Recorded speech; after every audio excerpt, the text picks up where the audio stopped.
अगर हम उत्पत्ति 1 अध्याय और उसका 27 वचन पढ़ते हैं,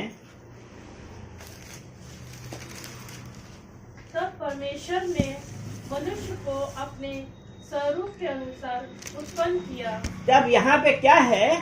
तब परमेश्वर ने मनुष्य को अपने स्वरूप के अनुसार उत्पन्न किया। अपने ही स्वरूप के अनुसार परमेश्वर ने उसको उत्पन्न किया, नर और नारी करके उससे मनुष्यों को सृष्टि की। यानी कि परमेश्वर ने नर और नारी करके मनुष्यों की सृष्टि की। यानी कि परमेश्वर ने हमारी सृष्टि करी है। और आज क्या कोई स्त्री ये कह सकती मैं बेकार हूं? कितने लोग तो कहते हैं। लेकिन एक स्त्री एक परमेश्वर की बड़ी अद्भुत रचना है। स्त्री क्या है? एक अद्भुत रचना है। और स्त्री परमेश्वर की योजना का एक महत्वपूर्ण भाग है। स्त्री परमेश्वर की योजना का महत्वपूर्ण, बहुत इंपॉर्टेंट पार्ट है जो परमेश्वर की योजना। और स्त्री विश्वास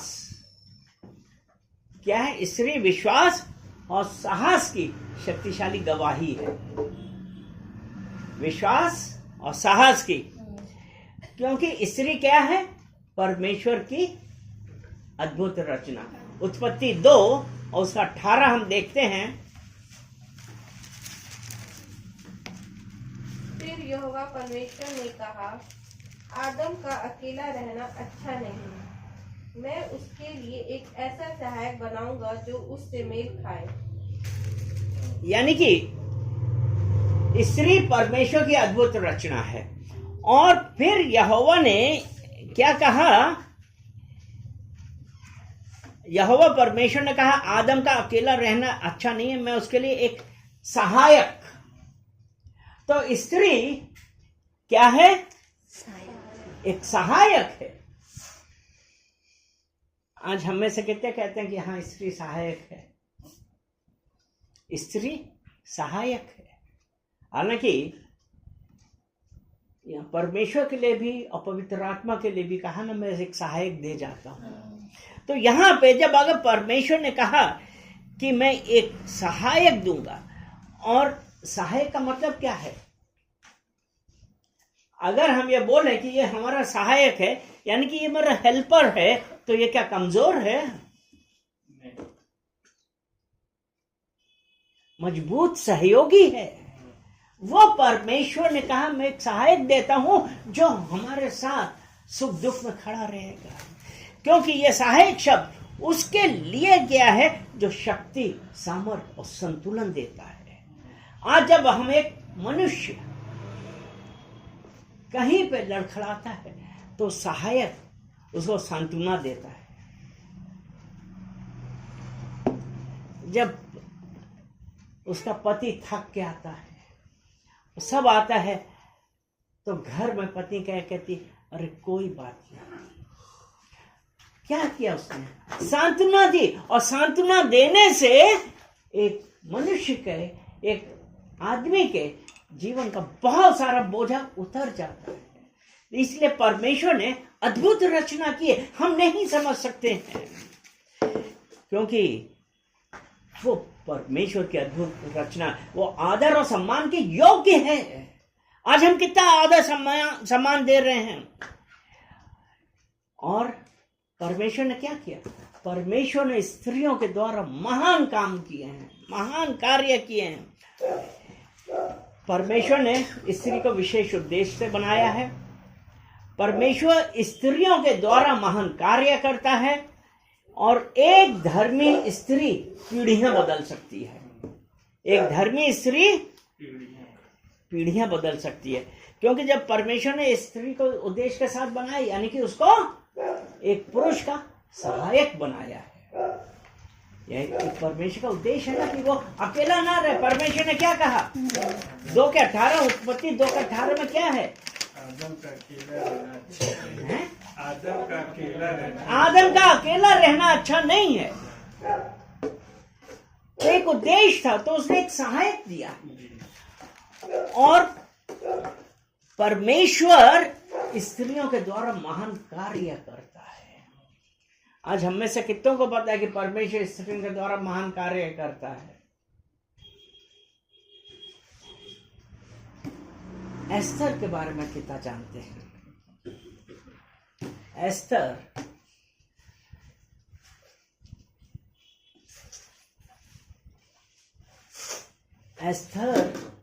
एक साहसी स्त्री थी। एस्थर एक साहसी स्त्री थी और उसके द्वारा एक राष्ट्र बचा था। एस्थर 4 उसका हम 14 पढ़ेंगे। क्योंकि एस्थर, सबसे बड़ी बात, एक अनाथ लड़की थी। उसके माँ बाप नहीं थे। मोर्देखाई ने पाला था उसको, जो उसका रिश्तेदार था। एक अनाथ थी। और ऐसे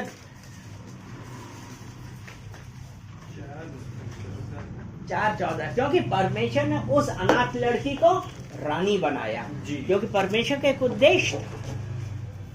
4 उसका 14 जी, क्योंकि जो तू इस समय चुपचाप रहे तो और किसी न किसी उपाय से यहूदियों का छुटकारा और उद्धार हो जाएगा, परंतु तू अपने पिता के घराने समेत नष्ट होगी।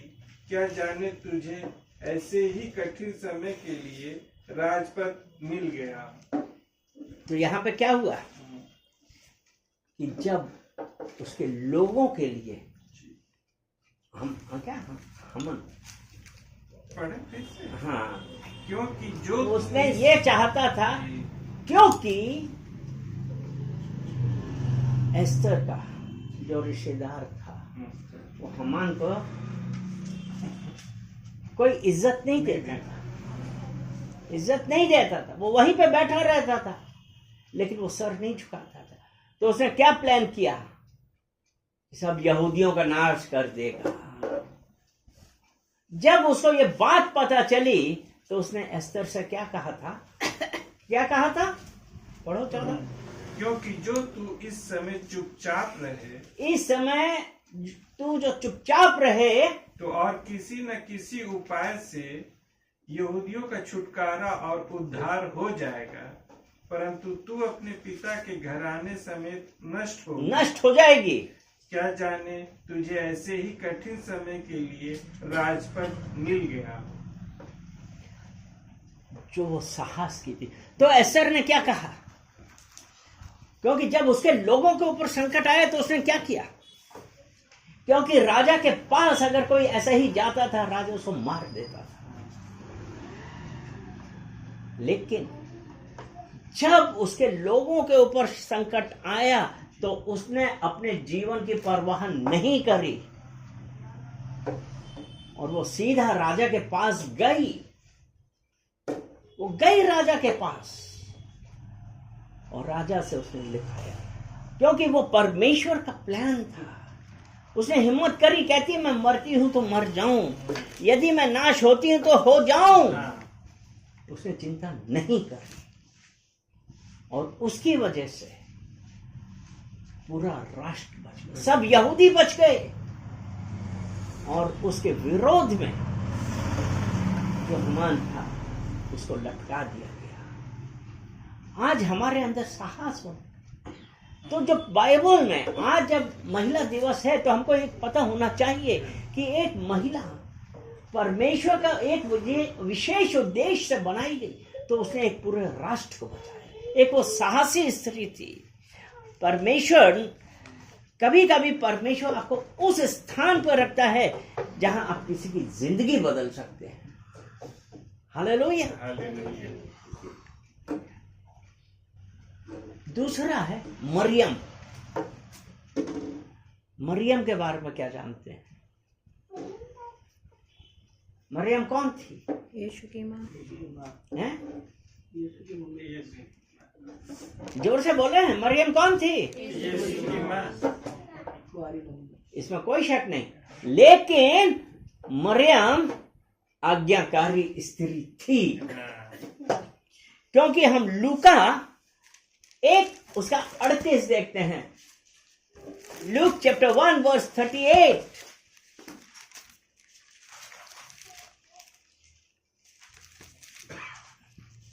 मरियम ने कहा, देख मैं प्रभु की दासी हूँ, मुझे तेरे वचन के अनुसार हो। तब स्वर्गदूत उसके पास से चला गया। तब स्वर्गदूत उसके पास से, क्योंकि 35 में क्या कहा, वो 34, मरियम ने स्वर्गदूत से कहा, एक मिनट 34 नहीं, हम पढ़ेंगे 27। एक कुंवारी के पास भेजा गया जिसकी मंगनी यूसुफ नामक दाऊद के घराने के एक पुरुष से हुई थी। उस कुंवारी का नाम मरियम था। क्योंकि 26 में है ना कि 6वें महीने में परमेश्वर की ओर से जिब्राइल स्वर्गदूत गलील के नासरत नगर में एक कुंवारी के पास भेजा गया। उस कुंवारी का नाम मरियम था। 28 वचन, स्वर्गदूत ने उसके पास भीतर आकर कहा, आनंद और जय तेरी हो, जिस पर ईश्वर का अनुग्रह हुआ है, प्रभु तेरे साथ है। हाँ, अभी आगे इसको पढ़ते जाएं। 30 वह उस वचन से बहुत 31 तक। वह उस वचन से बहुत घबरा गई और सोचने लगी कि यह किस प्रकार का अभिवादन है। स्वर्गदूत ने उससे कहा, हे मरियम, भयभीत न हो, क्योंकि परमेश्वर का अनुग्रह तुझ पर हुआ है। हे मरियम, भयभीत ना हो, क्योंकि परमेश्वर का अनुग्रह तुझ पे हुआ है। 31, देख तू गर्भवती होगी और तेरे एक पुत्र उत्पन्न होगा, तू उसका नाम यीशु रखना। उसने कहा तू गर्भवती होगी। और यहाँ पे जब हम ये देखते हैं 27 वचन, उसकी मंगनी हुई थी यूसुफ से, अभी शादी नहीं हुई, और यहाँ पे कह रहा है तू गर्भवती होगी। तू भयभीत ना हो, क्योंकि परमेश्वर का अनुग्रह तुझ पे हुआ है। तू गर्भवती होगी और तेरे एक पुत्र उत्पन्न होगा, उसका नाम यीशु रखना। और 34 वचन 34, मरियम ने स्वर्गदूत से कहा, ये कैसे होगा, मैं तो पुरुष को जानती नहीं। मरियम ये कह रही है ये कैसे होगा, वो कह रहे हैं तू गर्भवती होगी, और उसकी मंगनी हुई, शादी नहीं हुई है। अब वो पूछ रही है ये कैसे होगा, मैं तो पुरुष को जानती ही नहीं। 35, स्वर्गदूत ने उसको उत्तर दिया, पवित्र आत्मा तुझ पर उतरेगा और परम प्रधान की सामर्थ तुझ पर छाया करेगी, इसीलिए वह पवित्र जो उत्पन्न होने वाला है परमेश्वर का पुत्र कहलाएगा। ठीक है। और 38 में कहा, मरियम ने कहा, देख मैं प्रभु की दासी हूं, मुझे तेरे वचन के अनुसार हो। उसने आज्ञा मानी, और जब उसने आज्ञा मानी तब क्या हुआ, उस आज्ञा के कारण संसार में कौन आया, यीशु आया, हमारा उद्धार करता है। तो मरियम एक आज्ञाकारी स्त्री थी। वो मरियम आज्ञाकारिता वाली स्त्री थी, और ये आज्ञाकारिता इसने क्या किया, इस आज्ञाकारी स्त्री ने परमेश्वर के इतिहास को बदल दिया। हालेलुया। क्योंकि यीशु इस दुनिया में आया किस लिए, टू सेट अस फ्री, हमको स्वतंत्र करने आया। जो हम पाप में थे हमको छुड़ाने आया। इसीलिए अगर हम यूहन्ना 3:16 में यही तो पढ़ते हैं कि परमेश्वर ने जगत से ऐसा प्रेम किया कि उसने अपना इकलौता पुत्र दिया। और कहां से? उस स्त्री से जो आज्ञाकारिता वाली थी, मरियम से इकलौता पुत्र दिया कि जो कोई इस पर विश्वास करे नाश ना हो वरन अनंत जीवन पाए। तो उस मरियम की आज्ञाकारिता के द्वारा जो पुत्र पैदा हुआ, उसने क्या किया? उसने इतिहास बदल दिया, इतिहास बदल गया। और एक आज्ञाकारी स्त्री इतिहास बदल सकती है।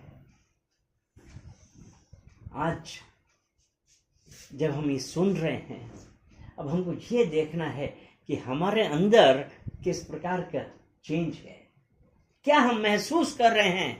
और विश्वास योग्यता वाली स्त्री, क्योंकि परमेश्वर का उद्देश्य है। उसने साहसी स्त्री, आज्ञाकारिता वाली स्त्री, विश्वास योग्यता की स्त्री रूथ निकालेंगे।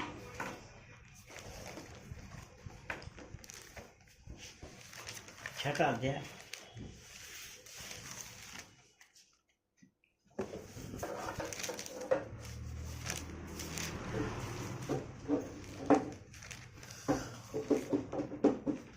रूथ छठा अध्याय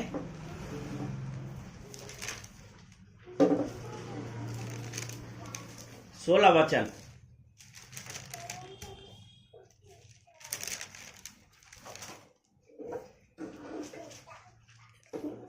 रूथ 6 और उसका 16।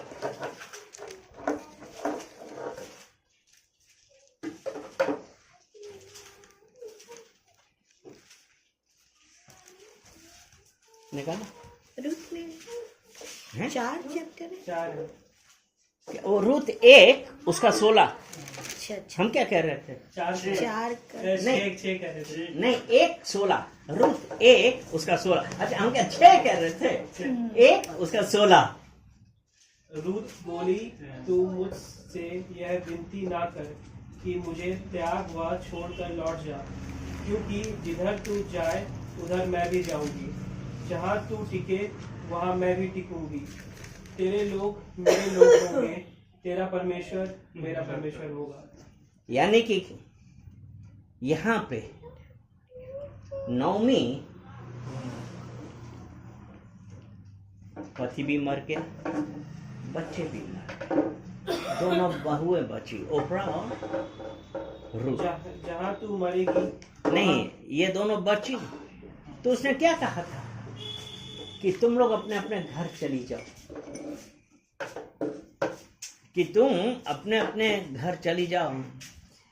क्योंकि अगर 15 वचन देखते हैं, इसी का 1 का 15। तब उसने कहा, देख तेरी जेठानी तो अपने लोगों और अपने देवता के पास लौट गई है, इसलिए तू अपनी जेठानी के पीछे लौट जा। यानी कि जेठानी कौन? ओरपा। वो तो चली गई। नौमी ने कहा कि चली जा, देख तेरी जेठानी तो अपने लोगों अपने देवता के पास लौट गई है, इसलिए तू अपनी जेठानी के पीछे लौट जा। रूथ क्या बोली? तू मुझसे यह विनती ना कर कि मुझे त्याग व छोड़कर लौट जा, क्योंकि जिधर तू जाए उधर मैं भी जाऊंगी, जहाँ तू टिके वहाँ मैं भी टिकूंगी। तेरे लोग मेरे लोग होंगे, तेरा परमेश्वर मेरा परमेश्वर होगा। यहाँ पे उसने क्या कहा कि तेरा परमेश्वर मेरा परमेश्वर होगा। वो स्त्री जो यीशु मसीह से नहीं था, लेकिन उसने विश्वास योग अपनी नौमी से उसने कहा, हम अकेला नहीं छोड़ेंगे, जहां तू जाएगी वहां मैं जाऊंगी, तेरा परमेश्वर मेरा परमेश्वर हो। वो क्या कर रही है कि अपनी सास के पीछे चल रही है। और रूथ की यही जो थी विश्वास योग्यता हुई, तो उसके एक बहुत इंपॉर्टेंट चीज हुई।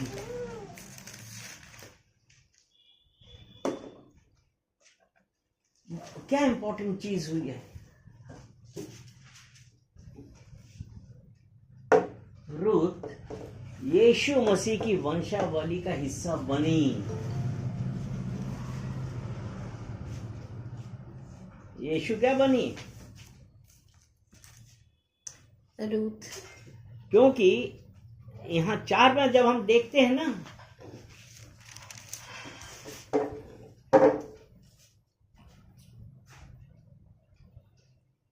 उसका 17:4 में, और उसकी पड़ोसियों ने यह कहकर नाओमी के एक बेटा उत्पन्न हुआ, लड़के का नाम ओबेद रखा, ईशे का पिता और दाऊद का दादा वही हुआ।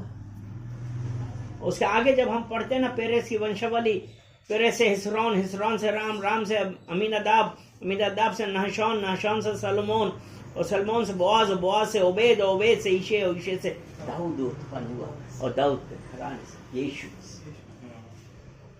वो विश्वास योग, उसने किसके ऊपर विश्वास? नाओमी, और बोआज के वंश में आई, बोआज से उसका हो गया।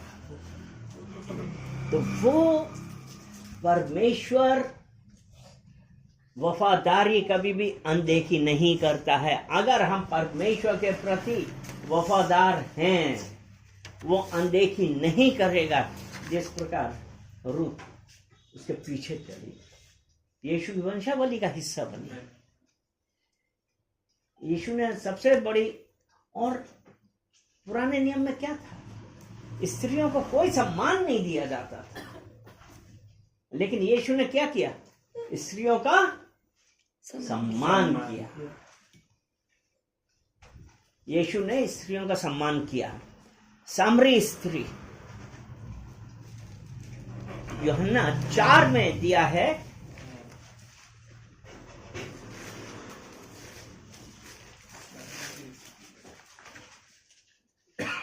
यूहन्ना 4 में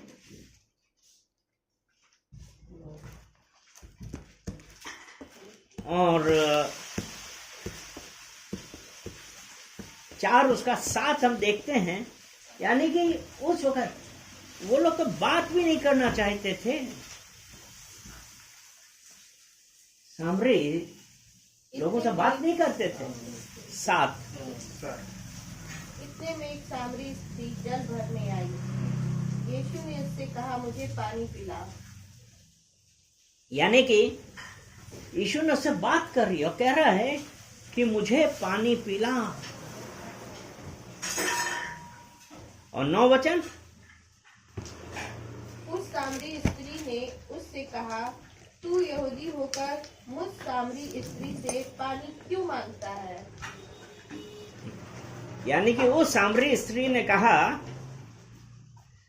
और आगे और क्या लिखा है? क्योंकि यहूदी सामरियों के साथ किसी प्रकार का व्यवहार नहीं रखते। और यीशु उसे कहता है, मुझे पानी पिला, मुझे पानी पिला। क्योंकि ये उस समाज में थी जहां स्त्री को पापी समझा जाता था। एक स्त्री जिसे समाज पापी समझता था, और यीशु उससे कह रहा है, मुझे पानी पिला। यीशु ने जब उसने कहा ना, तू यहूदी होकर मुझ सामरी स्त्री से पानी क्यों मांगती है, और जब उसके बाद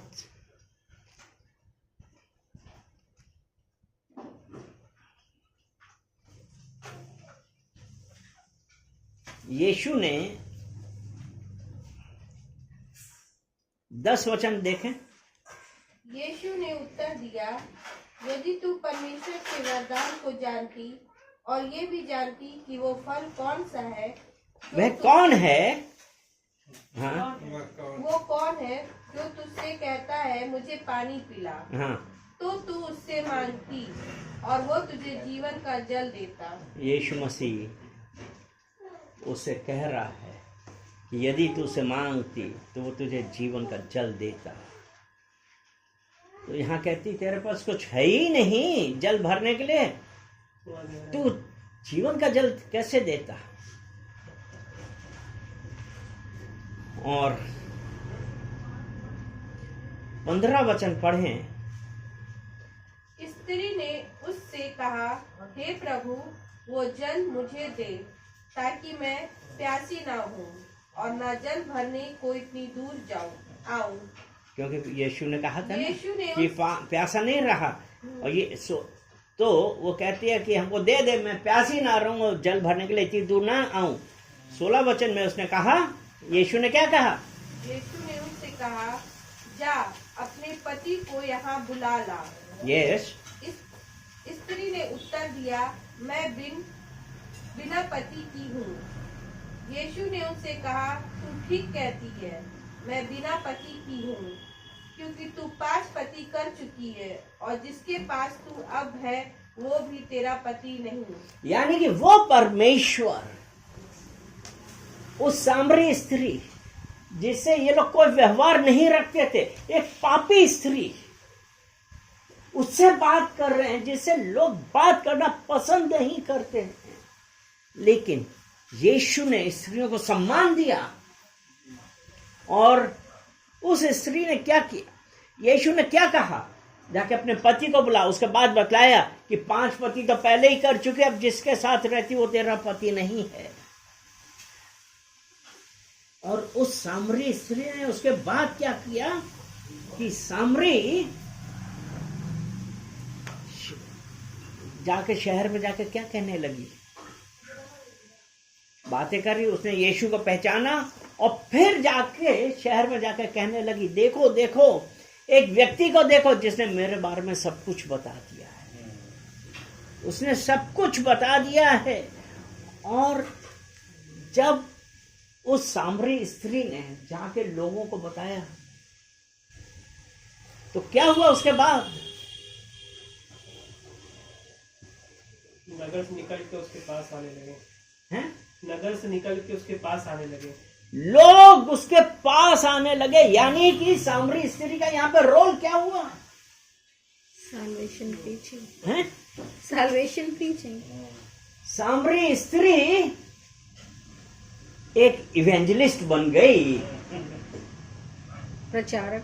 एक प्रचारक बन गई। बोल, आओ आओ आओ, देखो ये है जिसने हमारे बारे में सब कुछ बता दिया।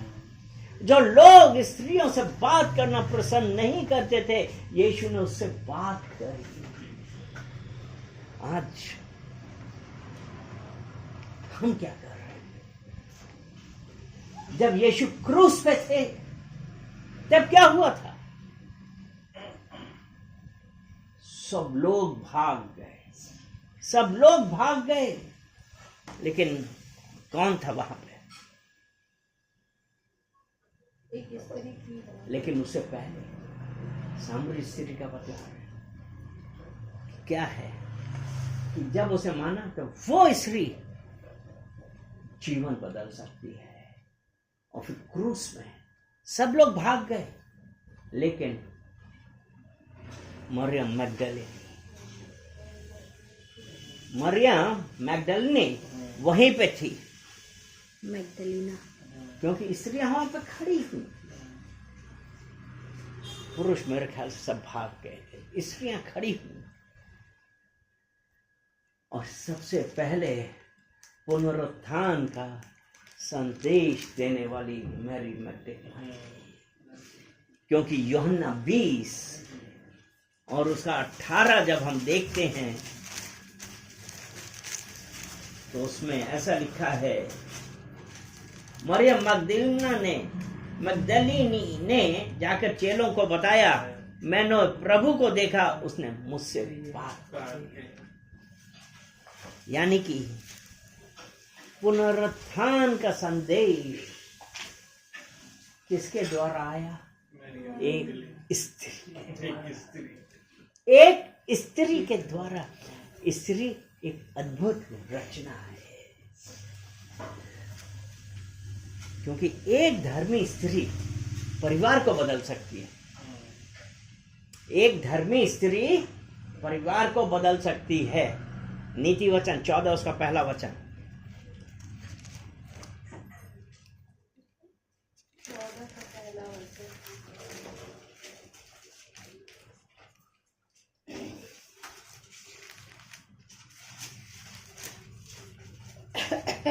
और बुद्धिमान स्त्री अपने घर को बनाती है पर मूढ़ स्त्री उसको अपने ही हाथों से ढा देती है। हर बुद्धिमान स्त्री अपने घर को बनाती है, यानी कि एक धर्मी स्त्री क्या करती है, परिवार को बदल सकती है। यही है ना, अपने घर को बनाती है, पर मूढ़ स्त्री उसको अपने ही हाथों से ढा देती है। परमेश्वर की एक अद्भुत रचना है। क्या हम अद्भुत रचना है? क्योंकि बुद्धिमान स्त्री परिवार को बदल सकती है, बनाती है, बदलती है। और एक स्त्री जो बुद्धिमान स्त्री है, बच्चों का चरित्र बनाती है। आज माएं क्या कर रही हैं? हम बच्चों का चरित्र बना रहे हैं कि हम उनको इधर उधर की बातें सिखा रहे हैं कि तुम्हारे साथ ये है, तुम्हारे ये करने वाले ये है। एक बुद्धिमान स्त्री, और जब वो उसने लिखा ना मूढ़ स्त्री उसको अपने ही हाथों से ढा देती है। क्या हम बच्चों का चरित्र बना रहे हैं? नीति वचन 31 उसका 26, और बच्चों का चरित्र बनाती है, परिवार को जोड़ कर रखती है और विश्वास की नींव डालती है। कौन? एक बुद्धिमान स्त्री। प्रोवर्ब 31 उसका 26 और 27 दोनों पढ़ेंगे। वह बुद्धि की बात बोलती है और उसके वचन कृपा की शिक्षा के अनुसार होते हैं। वह अपने घराने के चाल चलन को ध्यान से देखती है और अपनी रोटी बिना परिश्रम के नहीं खाती है। वो परिवार को जोड़ के रखती है, बच्चों का चरित्र बनाती है, विश्वास की नींव डालती है। एक धर्मी स्त्री, क्योंकि परमेश्वर ने स्त्रियों को अद्भुत रूप से बनाया है, सहायक बनाया है। और हर स्त्री के जीवन में परमेश्वर का उद्देश्य है। कुछ सोच, और आज कई लोग तो यही सोचते हैं, जो मैंने शुरुआत में कहा कि मेरा जीवन में तो कोई इंपॉर्टेंस है ही नहीं, मेरी परिस्थितियां कठिन हैं, मेरे सपने टूट गए हैं। कितनी स्त्रियों को ये कहते हुए सुना, कितनों को सुना है कि मैं महत्वपूर्ण नहीं हूं, मेरा कुछ काम नहीं हो रहा है, मेरी परिस्थितियां बहुत कठिन हैं। लेकिन हम ये भूल गए कि परमेश्वर ने कहा है, मेरे विचार तुम्हारे लिए कुशल के हैं। यिर्मयाह 29 उसका 11। आमीन।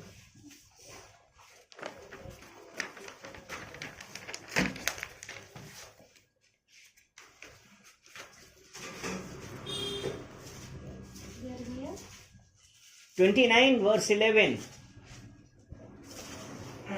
क्योंकि यहोवा की ये वाणी है, क्योंकि यहोवा की यह वाणी है कि जो कल्पनाएं मैं तुम्हारे विषय करता हूँ, जो कल्पनाएं मैं तुम्हारे विषय करता हूँ, उन्हें मैं जानता हूँ। उन्हें मैं जानता हूँ। वे हानि की नहीं, वे हानि की नहीं, वरन कुशल ही की हैं, परंतु कुशल की ही, और अंत में तुम्हारी आशा पूरी करूंगा। तो आज ये कहना कि मैं महत्वपूर्ण नहीं हूं, मेरी आशा नहीं, ये नहीं, लेकिन हमको ये याद रखना चाहिए कि परमेश्वर का प्लान हमारे लिए कुशल का है, हानि का नहीं। किसका है? कुशल का है। एक लास्ट वचन, अभी तक तो हम स्त्रियों के लिए बोलते रहे, लास्ट में चलिए पुरुषों के लिए भी बोल दें। 4 पुरुष बैठे। पुरुषों के लिए ये संदेश है। पहला पतरस 3:7, और ये वचन पढ़ते हुए आप अपने अपने ऊपर ध्यान दीजिएगा, सीरियसली सोचिएगा कि आज जो हम पढ़ रहे हैं क्या हम उसमें हैं। पहला पतरस 3 उसका 7। वैसे ही हे पतियों, तुम भी बुद्धिमानी से पत्नियों के साथ जीवन निर्वाह करो, और स्त्री को निर्बल पात्र जानकर उसका आदर करो, यह समझकर कि हम दोनों जीवन के वरदान के वारिस हैं, जिसे तुम्हारी प्रार्थना रुक न जाए। जिसे तुम्हारी प्रार्थना है, वैसे ही है पतियों, तुम भी बुद्धिमानी से पत्नियों के साथ जीवन निर्वाह करो। और स्त्री को निर्बल पात्र जानकर उसका आदर करो। आज हम कितना आदर करते हैं अपनी पत्नियों का।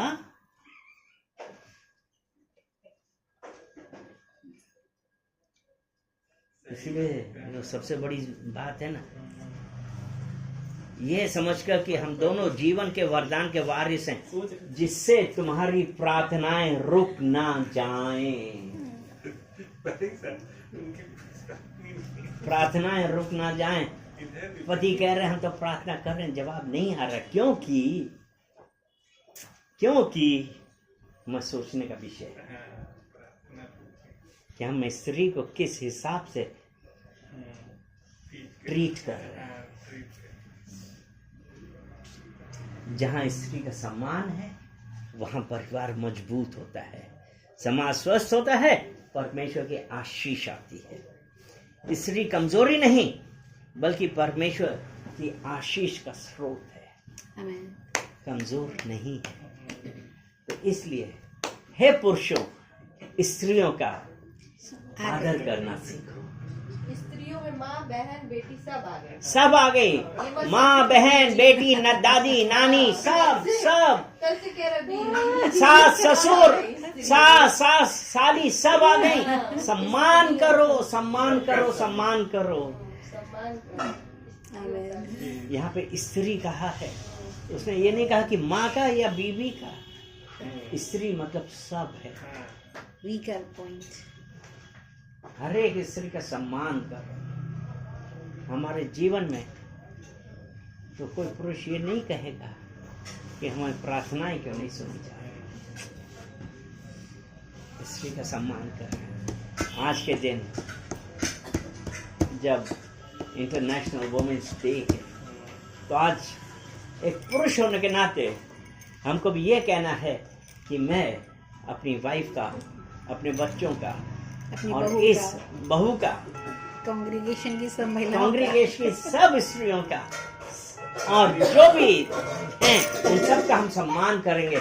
जब हम सम्मान करेंगे तब समाज स्वस्थ होगा। हालेलुया। चलिए प्रार्थना करते हैं।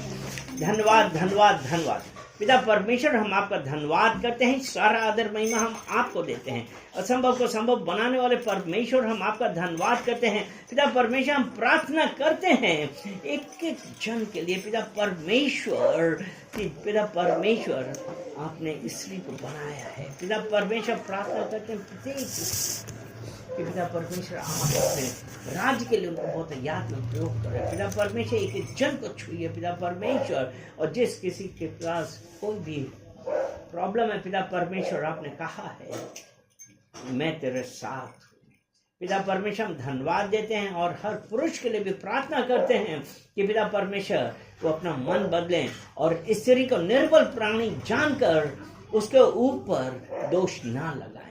पिता परमेश्वर, एक एक जन को हम आपको कमिट करते हैं और कहते हैं पिता परमेश्वर आप बढ़ें और हम घटें, यीशु मसीह के नाम से आमीन।